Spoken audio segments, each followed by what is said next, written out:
so I'm used to standing and singing, and I can't today. And I'm noticing now how many dance moves I have. Like, I didn't think I had any dance moves, but now I'm like, no, this is the wiggle part. Oh, anyway, my name is Grace. And I'm from Wareham. You guys been to Wareham before? Gateway to Cape Cod. My family's been there since it was founded, and thing to know about me is that, like, beyond this and my husband, the thing that moves me more than anything is, like, history and my family history. And so my whole life, the house where my grandfather grew up was boarded up, and I just wanted to go inside. It was, like, all I wanted, and I never did because I didn't want to break in. And then one day we were driving by, and someone had broken into this house. I'm like, oh my God, because I knew it had been abandoned since 1954. So in we go, and the first thing we found was my family Bible, and inside of it was this bookmark from the funeral of Ulysses S. Grant, which is like so cool. And then over in the corner is my great-grandmother's piano. She played for silent movies, and it still played. Bottle of Pine Sol on the counter. It was nuts, like exactly as they had left it. And I was thinking about how interesting it is that all this stuff lasted and was still functional, because you got one if you were lucky. But the people were expected to be as sturdy as the objects, which I don't think is optimal, because everyone should know when I'm struggling. And so that's my long intro for this song. This was the first single off my new record, and the publication that premiered it said, so was that a long way of saying that this is just a song about being a human? Yep. This is called Broken Things.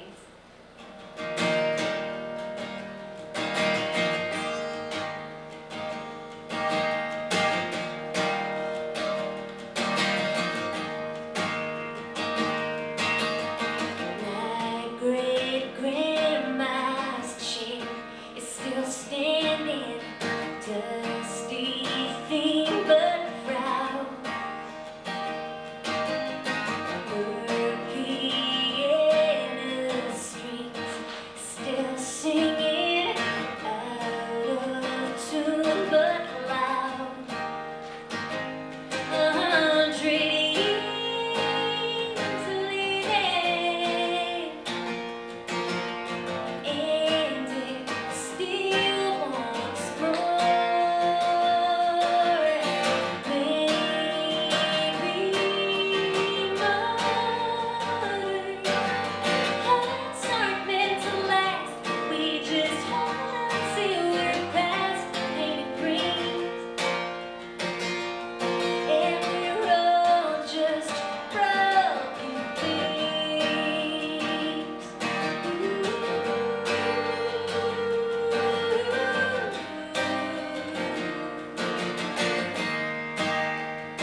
of all sorts, but he married me, and so that's your fault.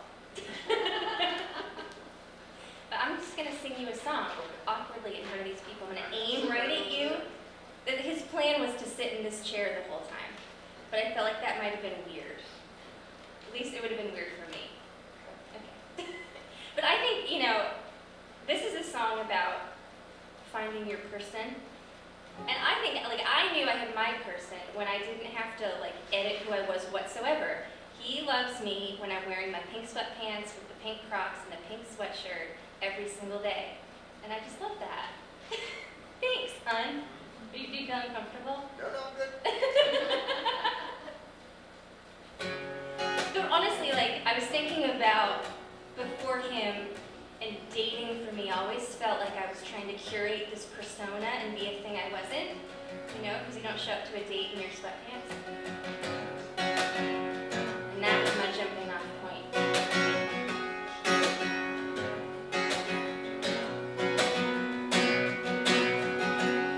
You think you know me like a name in a magazine.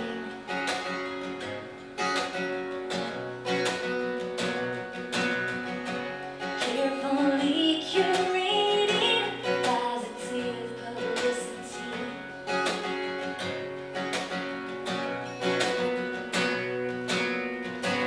Barely scratching the surface. You gotta dig deep down. Sure, I'm pleasant when the days are sunny. Over a glass of champagne, I am a delight with the lights out, honey, but I hope you still hold me when it rains.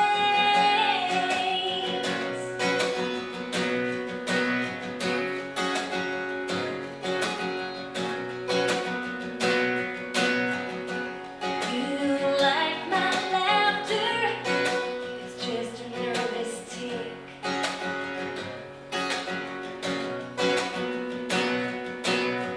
Play a song on the radio, so I can sing along with it.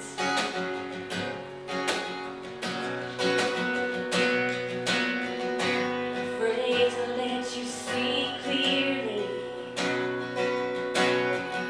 so I hold back so much.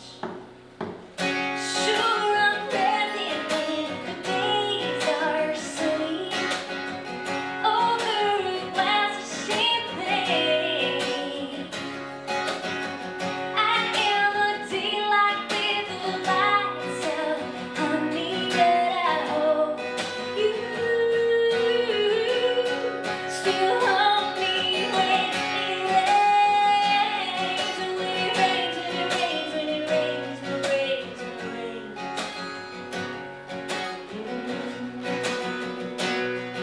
Oh, everything is beautiful when everything is beautiful. But what about when it all gets real? Yeah, I'm pleasant when the days are sunny. Over a glass of champagne, I am a delight with the lights out, honey, but I hope you still hold me when it rains. When it rains, when it rains, when it rains, when it rains, when it rains. Oh, when it rains, when it rains, when it rains, when it rains, when it rains.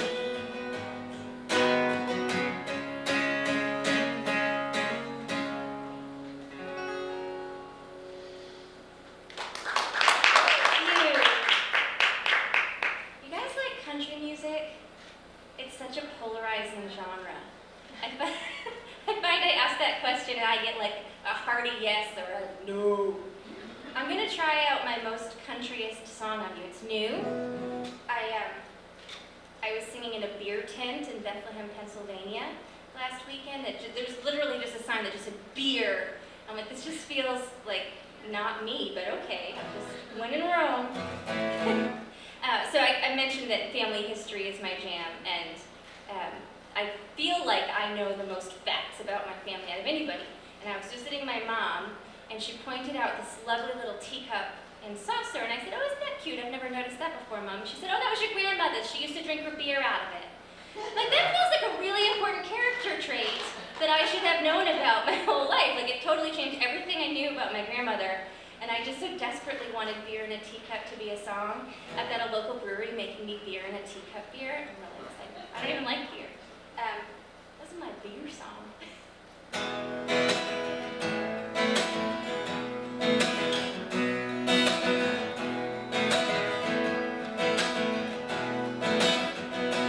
Oh, everybody fits in, everybody gets it, everybody's looking at me. But I'm kinda awkward, don't know how to talk first, have my face in a magazine. I might feel like I did, and I was just a little kid. Ain't no reason not to dive in, no fancy glasses or leather boots, little rough around the edges in my tennis shoes, but I can dress it up and put on a show. Just pour my beer in a teacup and let it go. And I let it go. All the ladies in their lipstick working out a CrossFit, girls got legs for days. Living for that beach life, happy wife's a good wife, day watching the waves. There ain't no toned arms here to hold my beer. Ain't no reason not to dive in, no fancy glasses or leather boots, little rough around the edges in my tennis shoes, but I can dress it up and put on a show. Pour my beer in a teacup and let it go. And I let it go. And I let it go.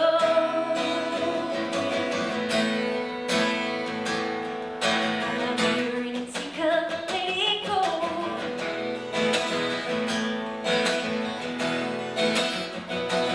Oh, here's a little secret, I ain't gonna keep it. There's no such thing as cool.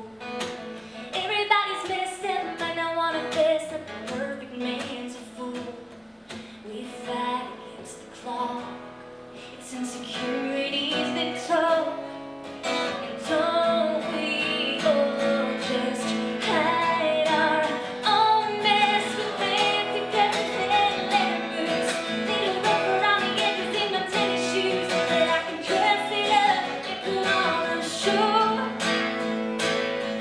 Pour my beer in a teacup and let it go. And I let it go. And I let it go.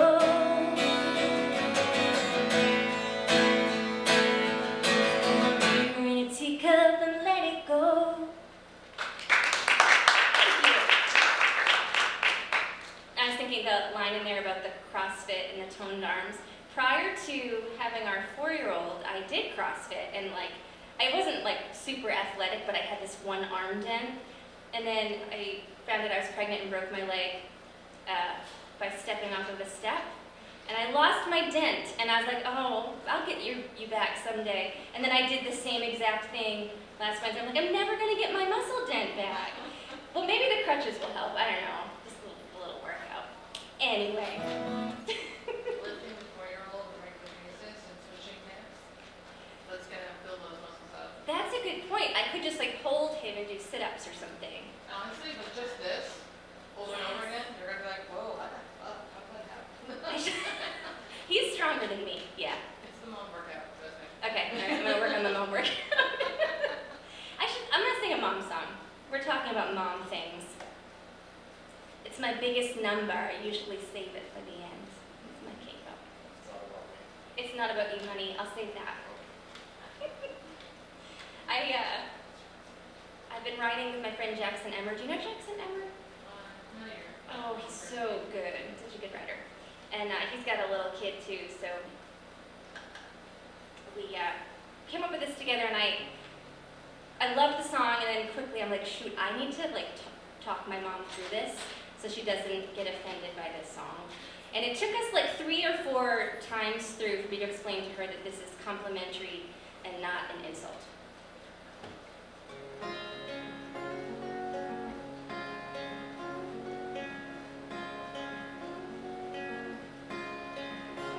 I'm gonna be a better parent than my mom was. I'm gonna win a golden medal from the PTA. And my kid will wear his sunblock, double-knotted sneakers won't fall off, and he'll always get good grades. I had organic fresh fruit cut in pieces. I made smiley faces, you know, like you do. But the truth was hard to take. He went on a hunger strike for cake. And I learned early to let go and bend the rules. Who's raising who? Who's raising who? Real life ain't a movie, and the sky ain't always blue. Who's raising who? Who's raising who? There are days I think I'll dress up like a lady, but I've settled into sweatpants, ain't it great? 'Cause you can't jump in a sandbox in stilettos, and there's a superhero standoff that won't wait. Who's raising who?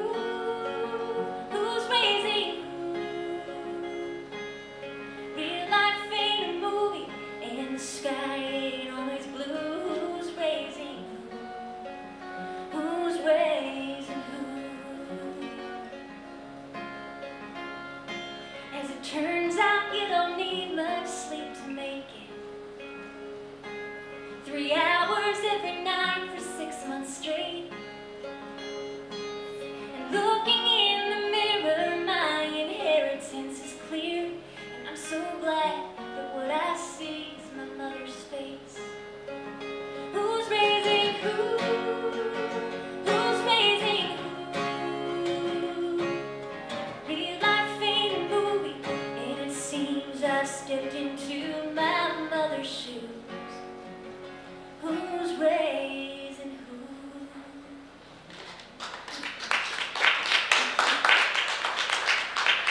Our child wept when he heard that. It was the strangest reaction from a 4-year-old. He just, that's about me. It was, oh, you sensitive little soul. And then he walked up and he goes, Mama, you're a badass. I'm like, what? What? What does that mean, son? He said, it means you're so cool. And I'm not going to correct him. I feel like that just means we did a good job, right?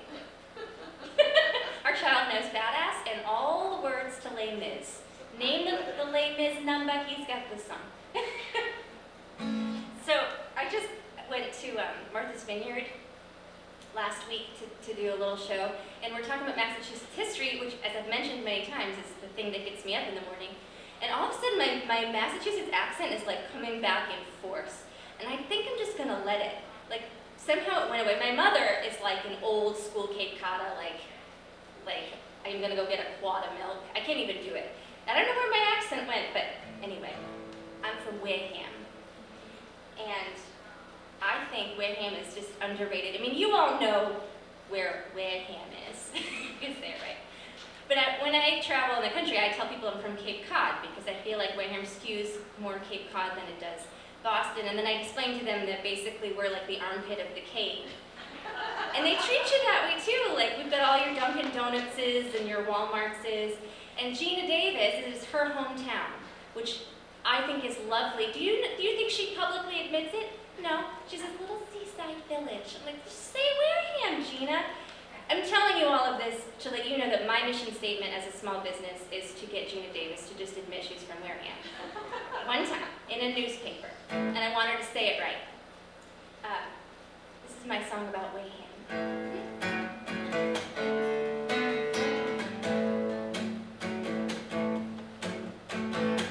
Ain't got a good reputation, ain't had one for a while.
we actually live the next town over. Are you familiar with Marion? You have to say it like that. It's part of the Tri-Town. It's the home of James Spader, Geraldo. You know, everybody's got a lot of bucks, and so you have to say Marion. And so he picks on me because I'm from Wareham, and so that's why I make that for you, honey. I know you love this attention so much. Oh, it's a good point, though. Where did you move to? Okay, well. Well, you left what town? Okay, honey, we moved away from Wareham. So we've been spending a lot of time in Nashville and I've been writing a lot with country music songwriters. And I'm saying it like that because I actually have spent most of my life hating country music. Because my dad, when I first started playing, he would like preach at me, "You've got to play the blues or country. Get those toes tapping." He was so anti-folk, and he would shake like this when he would say it. And you know, like as a 12-year-old, having your dad tell you what you must do, it just goes over. It doesn't go over. And so I just like blocked country and blues out of my life for a really long time. But he loves George Strait. And so he started force-feeding me George Strait's number ones, of which there are many. So like that, those were the country songs I knew, was just George Strait's number ones. And I went to the Songwriter Festival, which was full of people like me and then the hit songwriters, but I didn't really know who any of them were, except most of them have had a number one by George Strait. And this one lady came up to me, I didn't know who she was. She said, "Darling, I love what you're doing. You want to write with me? I'd love to write with you." And come to find out, she had written 2 of George Strait's number ones, and then she led me to another guy who wrote one.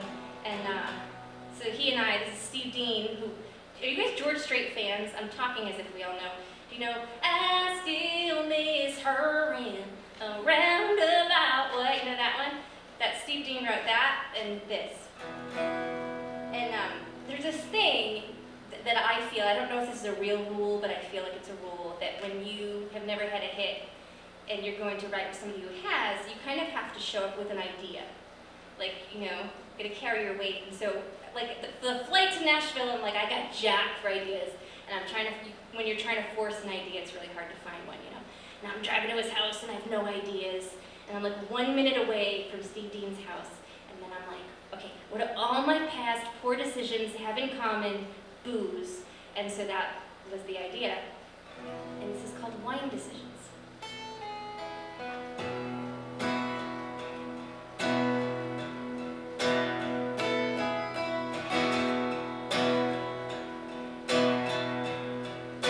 Sometimes I'm sturdy. Sometimes I'm strong. Sometimes I worry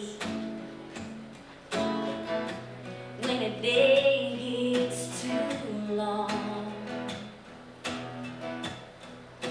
Sometimes I'm broken, and sometimes I'm blue. That's when I go out, hoping the battle will get me through. Oh, he said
Jackson Emmer, and he said, "What do you want to write about today?" And I said, "I really don't care. I just want it to go like this."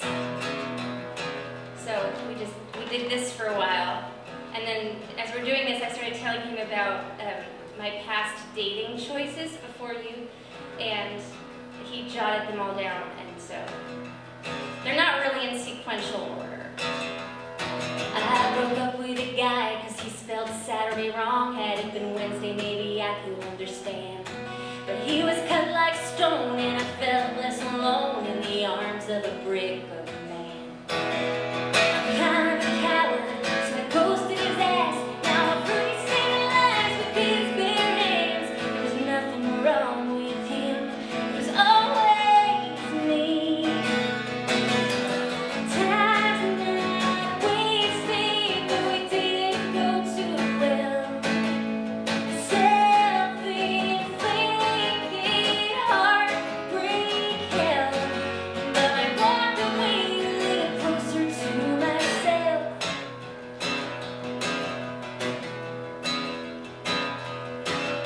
I met my dirty dentist in 9th grade French, and he had this kind of bad boy thing. We'd make out in his car, and he'd take it too far. At least he liked the way I sing. The lines got blurred, his hand up the shirt. I didn't give him enough, so my heart got hurt. Was there something wrong with him, or was it me? Times and I wasted, but we didn't go too well.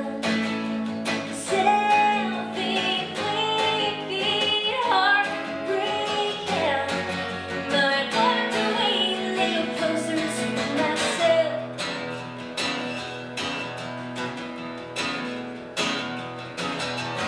He liked history and I like history, and it should have been as simple as that. He was cute and smart, played bad guitar, and he really liked to pet my cat. It took me a while to find a chink in the armor. I could have overlooked his temper, could have tried a little harder. There's something wrong with him, it wasn't me. Times I wasted, but we didn't go too well. Self-inflicted heartbreak hell, but I walked away a little closer to myself. I walked away a little closer to myself. Thank you. Poor Dennis. Dennis is his real name, and we're still friends, and I actually wonder if I ought not to change it. I don't know how offensive that is, but he's a lovely person. Does this feel like a couple more songs feel appropriate to you? Yeah? Okay. What was that? You took out like 20 minutes. Oh, okay, all right. Well, I'm gonna sing my newest song then. I did a show at Club Cassim. I know that you're familiar with Club Cassim. It's like a famous venue in Cambridge. And I didn't realize they were live streaming this show, and he wasn't there. And I introed a song. I wasn't really thinking. I was just like, do you know what I love? I love singing songs and my child and reading books. And he's like, oh, I heard that. Where was I in your list? And I also love him. But like, you should ask him, you give me my choice of a day, it is spent reading a book and nobody talking to me. That's really my motivation in life. Especially if it is a historical nonfiction. That's my favorite kind of a book. And couple that with my brother is 23 years older than me and has kind of been like a dad figure for me my whole life. And he's also a bit of a hermit. And he, my whole life, said to me, you know what the best way to get along with people is? Avoid coming into contact with them. He's been telling me that since I was 5. And so this is an homage to my brother and the books that I love to read.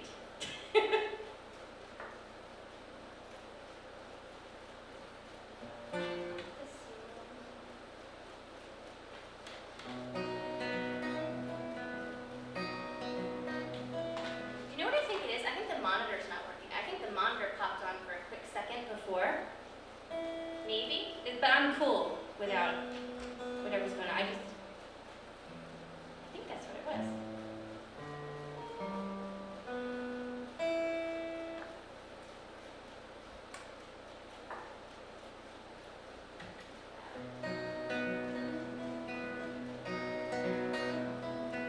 Could also be a bad battery.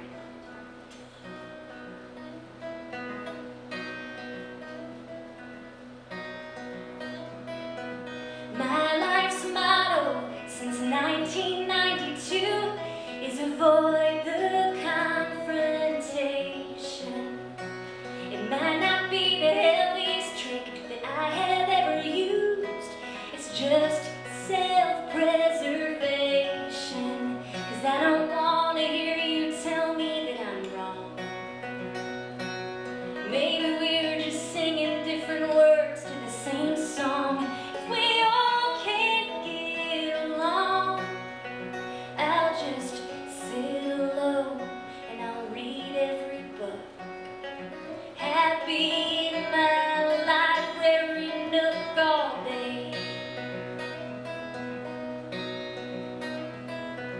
I got a couple of friends I hardly ever see, except for hey, how are you doing? Presidential politics, we agree to disagree, but I don't respect their opinion, and I don't want to hear them tell me that I'm wrong. Maybe we're just singing different words to the same song. If we all can't get along, I'll just sit alone and I'll read every book. Happy in my library nook all day. How can we all be friends when we can't even pretend to be civil? I'd rather walk alone again or get a block of wood and start to whittle.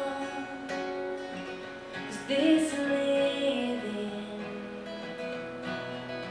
ain't for chickens.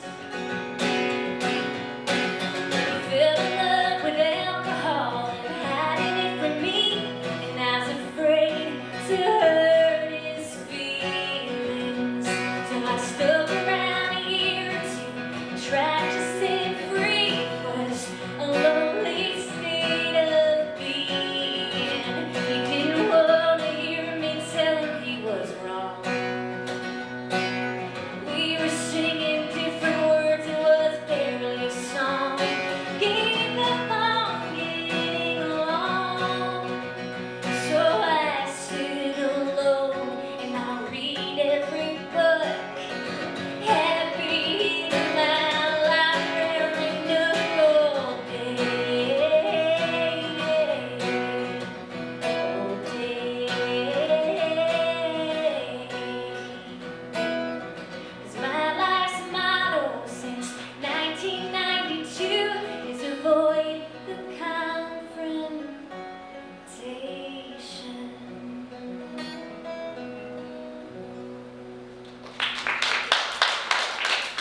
Oh my gosh, I'm such a dork. I have shirts back there that say revel in your nerditude because that's like that again. You hear it again? Is that? Oh, okay. Because I just think that we all should like own whatever we get nerdy about. For me, it's the pirates off of Wellfleet. If you want to know facts about them, I got you because I just read that book. Incidentally, I had a woman, I was a tour guide for Wareham's House Museum for 10 years, and I just appointed myself our official historian. I'm speaking for the whole town now. But I had a woman arguing with me on my Facebook post about Gina Davis, trying to tell me that Wareham was not her hometown. I'm like, you don't know who you're arguing with. Like, I don't put my foot down about a fact unless I know it is a fact. Anyway, I digress. Come on. So, one of the most formative things that ever happened in my life It was my parents and I had to stand in our driveway while our house was auctioned off, which is a really horrible thing to go through. And in the moment, I got myself through it by thinking, that's okay, I'm just gonna buy it back. That's fine. I'll just buy it back someday. And that was like my modus operandi for 15 years. I'm like, I'm buying my house back. And then a couple of years ago, I just assessed career choices and bank account, and I was like, oh, I'm never buying my house back. And I tell you what, the moment I let myself think about that, this weight came off of my shoulders that I had been completely unaware I had been carrying around with me. My friend the other day said to me, everyone's carrying an invisible bag of rocks. Well, that was my bag of rocks. And I got rid of it, and this song helped me get rid of my rocks. And this is called The Ghost Did It.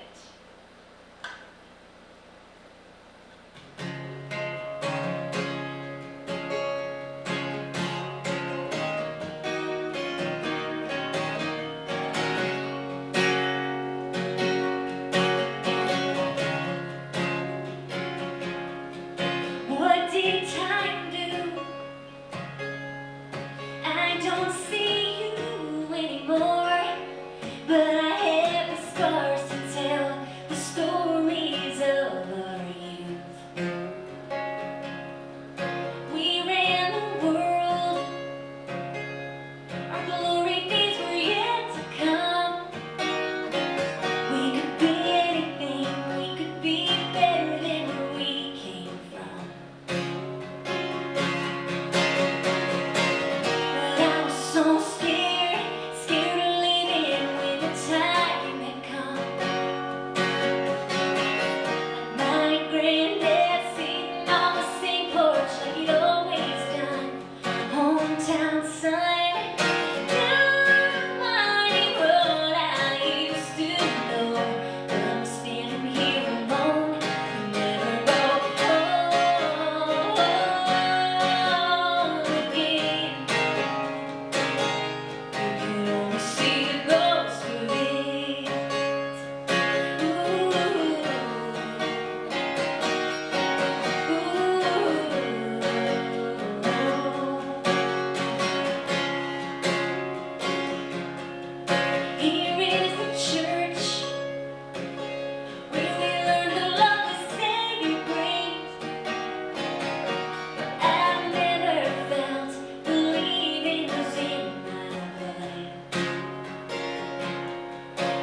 grew up as a poor kid, you know, like there are just, I mean, I suppose this is true for anything, but there's just so many artifacts that you find in your day-to-day life.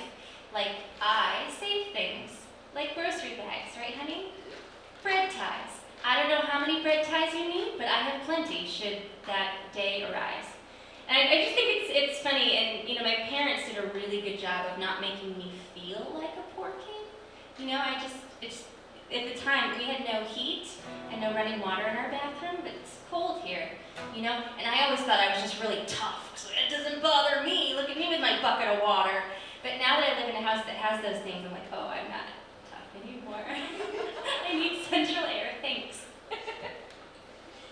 So this is called Poor Man's Daughter.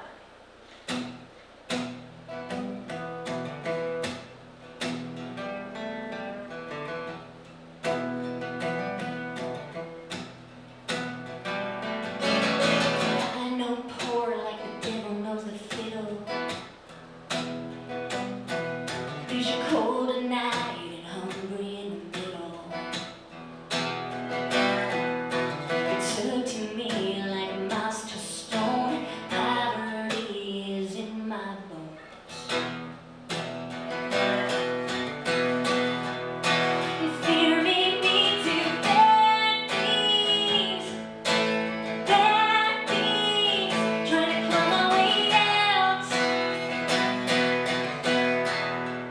I know it's just a memory, but it sends me back to hopeless, helpless, in a hand-me-down dress. Oh, I went down to the river, down to the river. Some things don't wash away with water, and I'll always be a poor man's daughter.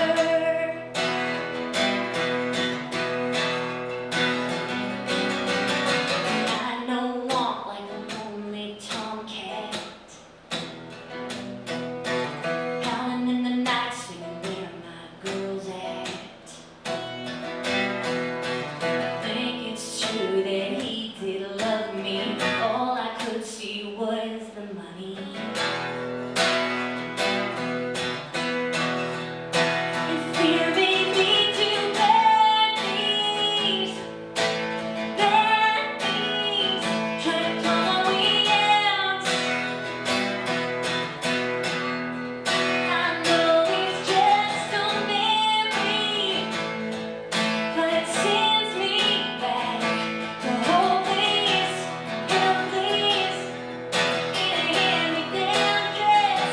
Oh, I went down to the river, down to the river. Some things don't wash away with water, and I'll always be a poor man's daughter.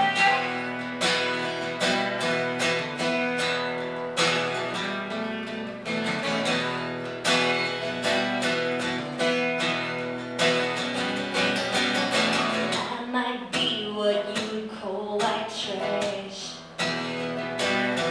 Don't throw anything away, 'cause we might need that. White bread Sunday, white bread Monday. I'ma give me lobster someday. Fear made me do bad things, trying to claw my way out. I know it's just a memory, but it sends me back to hopeless, helpless, in a hand-me-down dress. Oh, I went down to the river, down to the river. Some things don't wash away with water, and I'll always be a poor man's daughter.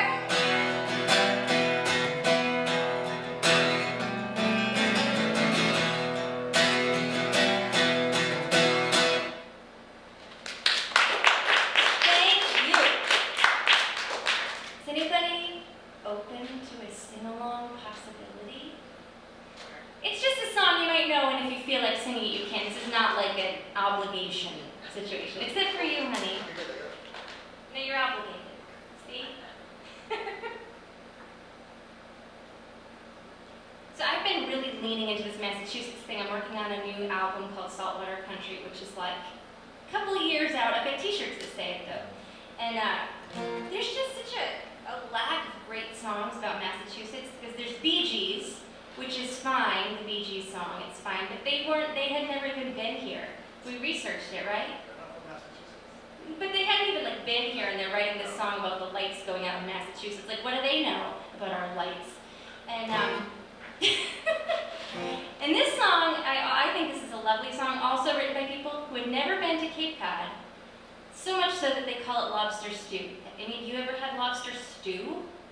I've had chowder, I've had bisque. You've had lobster stew? Because I've been telling the whole country that's not real. Okay, well, we'll have to discuss it. Edit it out.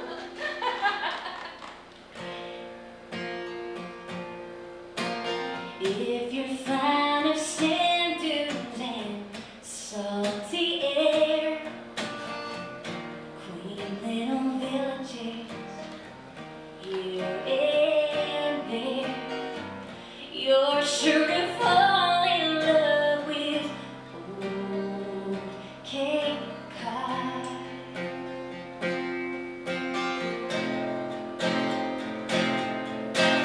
If you like the taste of a lobster stew, served by a window with an ocean view, you're sure to fall in love with old Cape Cod.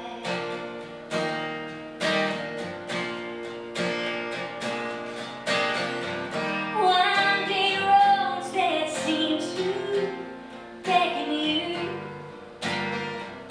miles of green beneath the sky of blue, church bells chiming on a Sunday morn remind you of the town where you were born. If you spend an evening you want to stay, watching the moon over Cape Cod Bay, you're sure to fall in love with old Cape Cod. Oh, Cape Cod. Thank you. All right, got my last number. We drove from here to New Mexico when our son was itty bitty, tiny, not quite a year, right? He was not quite a year. That was a whole thing. And it's one thing when you're driving. Have you all driven across the country? So it's like one thing when you have a destination, right? Like you're excited about this vacation or the concerts you're going to perform.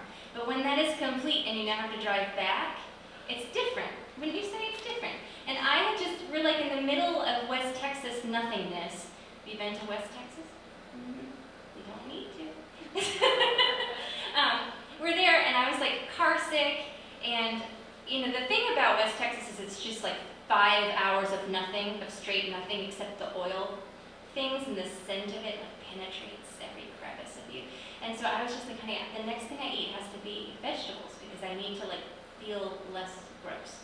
So I waited the like 3 to 4 hours it took to find a town which had one restaurant.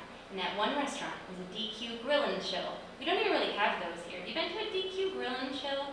You know, they do have a salad on the menu. And I was like, oh, sweet Lord, thank you for this salad on the menu. And I ordered it, and they laughed at me and handed me a paper cup full of sandwich lettuce.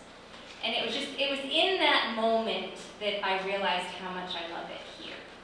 And so this is called On My Way to Massachusetts.